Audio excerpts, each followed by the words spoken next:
speed kills because when they start playing fast,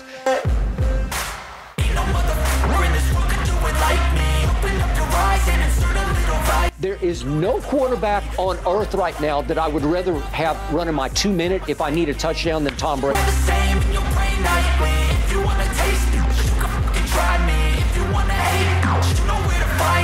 To me, he's the clutchest player who ever played, and he still has that in him. You know, he still has that intangible in him. Nightly, if you think you'll win, not likely. I be taking shots, yeah, cold-blooded, icy. Watching numbers. He's still masterful at it. He's like the best at it. But you skill. It's what he can still do at 45. They know how to ignite me. Call me CEO. I've been running right, see.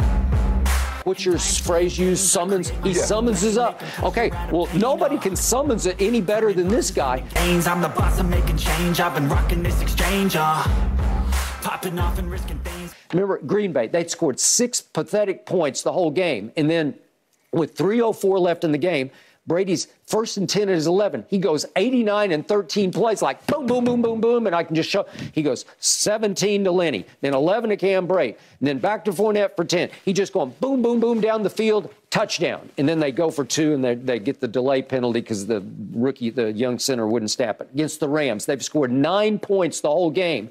And all of a sudden, with only, 44 seconds left, they go 60 yards in 6 plays because he hits Kate Otten for 28. And then he hits Scotty Miller for 14. Then he gets an end zone PI on Mike Evans. Just went boom, boom, boom in 44 seconds, and they go score. Speaking of other GOATs, Tom Brady and the Bucs. Look what happens in the 2-minute. They're 4th in the league in scoring points in the last 4 minutes. The only argument is track record, and it's a valid argument. Because I love Tom. I love everything about Tom. Then what happens when they get desperate, when they have no other choice? At the end of games, when they're still hanging in because maybe the defense has stood on its head, it's hanging tough as best it can by its fingernails, what happens? They go no huddle, fast break, up-tempo, hurry up offense. And all of a sudden the sky's open and they look completely different to me because they just go boom, boom, boom, boom down the field. I don't know. It's because Brady doesn't have time to think. The defense can't get set. It's the basketball principle of you don't want the defense. You want to push the pace because if you let them set in the half court against a really good defensive team, you're going to have a hard time. I have been amazed that we are oddly in a place where I am one of the only people in the media that seems to still be afraid of Tampa. Now, maybe it's because I wrote Tom Brady off for dead. Was it 5 years ago? I don't know. He's won a couple Super Bowls since I said he was cooked. And so maybe one of those Super Bowls was at the expense of my very hometown team in a dominating performance his first year with Tampa. So maybe I am, 11 times bitten, twice shy. And with 5 minutes left in the game, they go hurry up. They go no huddle. They go what they call 2 minutes. He goes 91 yards in 10 plays, and then he has to go 63 yards in 11 plays. Shannon, it's just boom, boom, boom, boom, right down the field. Tampa has some obvious solves to make the offense functional, and the defense is still quite good. Solve number 1 is continue to get healthier, which they are, and that's on both sides of the ball. Vita Vea should be back. Well, the offensive line is getting healthier as we speak, should be healthier for the playoffs. Which of these 2 quarterbacks would you want in this year's playoffs, Brady or Trevor Lawrence? This is simple. It's like gifts. Remember Tickle Me Elmo? Remember that? Remember Furbies? You remember those little cute little toys? I do. And then there's a bicycle. I know how it works. You paddle the paddles and the wheels spin. Brady is a bicycle. We all seen him do it. He was winning games when Trevor and these young boys were still getting their little Pampers changed. That's true. And now you're bringing Trevor as the little Furby up here, or the cute little toy, 3-game winning streak, and saying that you want him in a playoff game. Brady, for the first time in his career, looks old. And last night notwithstanding, they don't run the ball well. And they have a lot of names without a lot of production. And the offensive line is banged up. I understand all of that. But honest question here, as we know Dallas is probably going to be the 5 seed. If you let Dallas choose, you can go to Tampa, who's going to be 9-8 at best, maybe 8-9, win that division. Or 2 Minnesota, which might finish 14-3.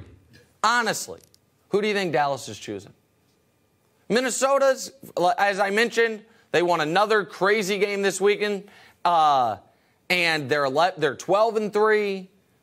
Right now, this moment, if I were to tell you, one of these two teams is in the NFC title game, Bucs or Vikings. Are you really picking the Vikings?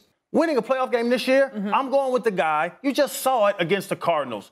Tight game in the fourth quarter. Brady goes down. Terrible throws, but he goes down, hits an out to Gage, hits a deep comeback to Mike Evans, gets in field goal range. That's what Brady does. Playoff football, single-digit games in this fourth quarter, Brady's going to come up with it. I've never seen Trevor do it. That's true. And Tampa looked terrible yesterday. And Tom looked bad the whole game. And yet, I can't be the only person who was watching that game and saw Tampa down 10 in the fourth and still was like, yeah, they'll probably win.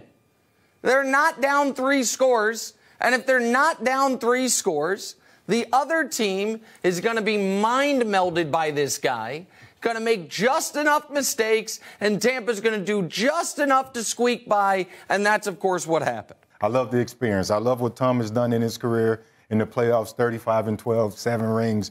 That's the reality. Those are the facts. It's easy to write them off right now. It's easy to write the Bucs off right now. But folks have been trying to convince me all year they might not win that division. Oh, Carolina's not dangerous.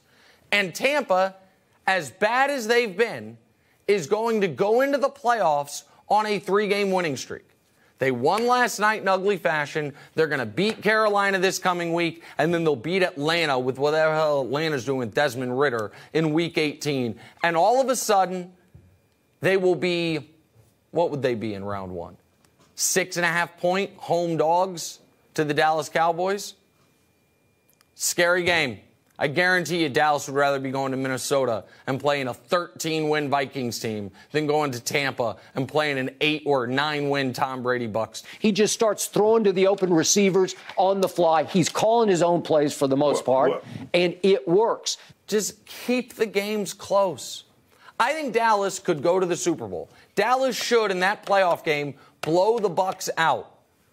But even the biggest Bucs skeptic this year, I feel like, has to admit to themselves, if that is an 8-point game or less in the fourth quarter, who do you think that favors?